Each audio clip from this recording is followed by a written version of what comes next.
Why did you go there? And go to the details. What did you do there in Kenya? What was... Talk about 20 minutes in this subject. Okay. I went to Kenya because I had some friends from the University of Wisconsin who invited me to go there. So I decided that I was going to take them up on their invitation, and so I went there. And when I got there, I applied for jobs. And because I didn't know how long I was going to stay.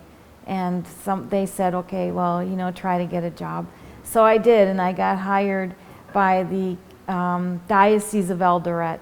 The bishop of the Diocese of Eldoret hired me, and then he made the work permit for me. And then I started being a teacher there of English at a girls' Harambee school, 250 miles west of Nairobi, northwest of Nairobi, in a village, like with huts and people playing drums and stuff like that. Yeah, it was a really great, it was one of the best things I ever did. And I taught English, home science, and commerce. And I had a very good working relationship with the other teachers. There was 2 British girls who came over there, so that like kind of helped with somebody like just for English, like to have someone else to sort of relate to. And in the next village there was a Peace Corps worker, girl from Iowa. And so then I had that friend too, and it was really great. You were comfortable there because America and their condition is not good, the place where you stay and the foods and drinks. Yeah, it was really hard because in that village they only had like outhouses for the bathrooms. And we stayed like in concrete houses because they know that the teachers need, you know, you can't stay in a hut like if you're a teacher. In that time as a teacher, did you try to spread the Christianity to the people, or just you were teaching your English and you were trying to get your money? What was your purpose to stay there? What was running? How was running the work? Yeah, I was just teaching English. I wasn't there to propagate any Catholic agenda. So I just happened to get hired by the Catholics. And of course I participated because, you know, in whatever they had, Mass or whatever, because I already was Catholic. But that's where I saw Muslims. That's where I started to see Muslims and how they lived their life. And then how it made like a real impression on me. The Muslims in Nairobi and the Muslims like in that country. I saw that they had a very good like family life, and they helped each other. And they liked to get married and have families, and the teenagers loved the grandparents, and you know, everybody loves the babies, and just big families. And I noticed that they had a good lifestyle. There was a coup d'etat when I lived there too. In August of 1982, there was a coup d'etat, and there was like a whole bunch of looting and you know, smashing everything in Nairobi.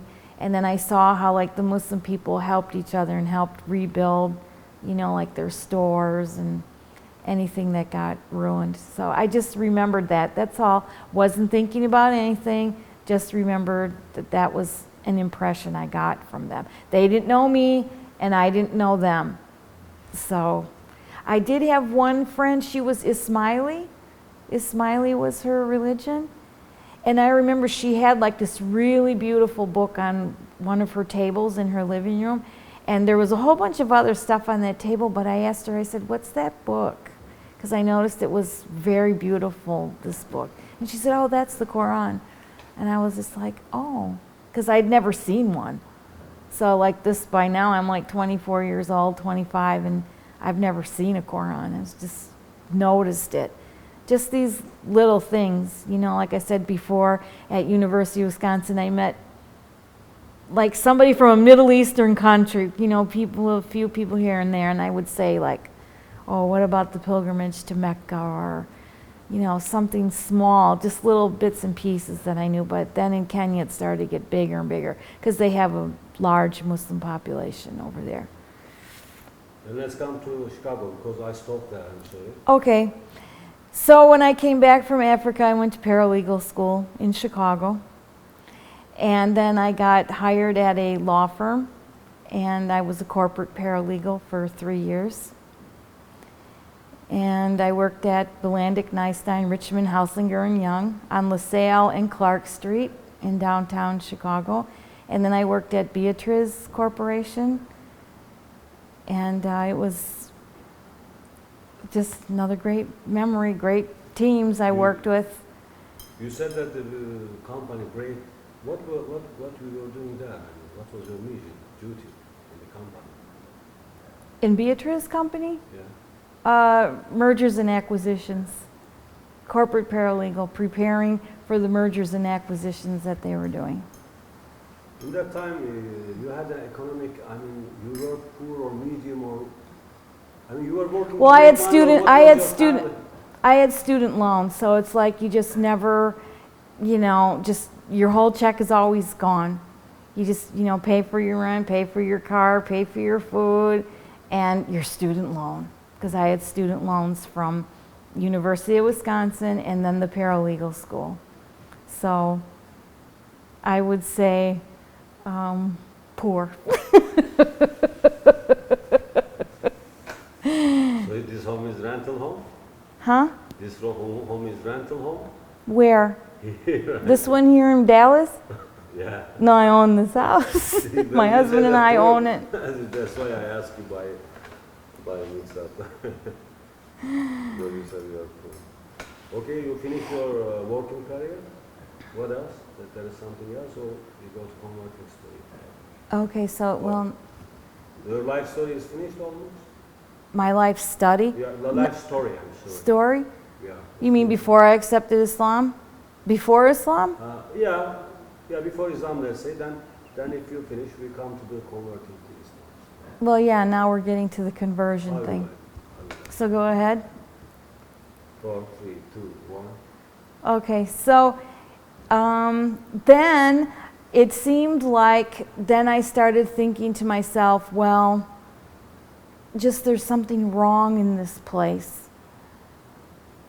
And there's, I don't know, just Friday nights were like for TGIF, that's drinking, means thank God it's Friday, means drinking.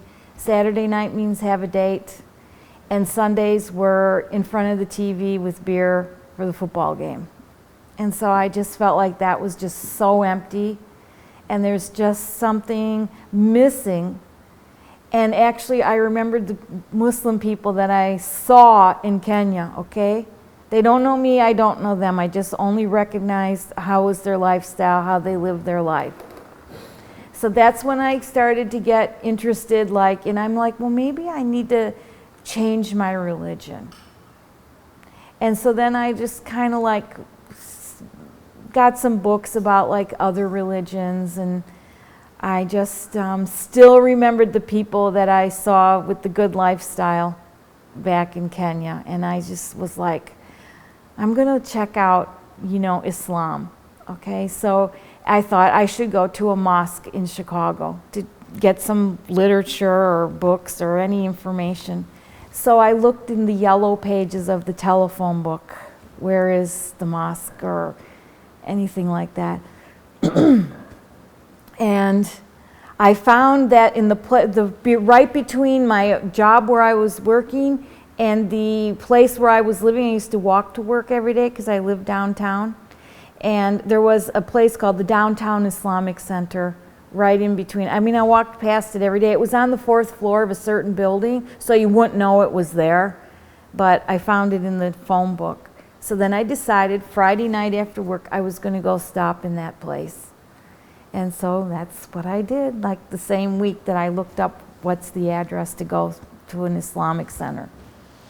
And so when I got there, there was 4 guys. They were doing a mailing, folding letters and putting them in envelopes and things like that. And I was just looked in the door, and they're like, "Can we help you?" And I was just like, "Well, I just wanted to get some books or literature on Islam. And they're like, oh, here, oh, yeah, you know, take this, you know, and they're giving me books and pamphlets and stuff like that.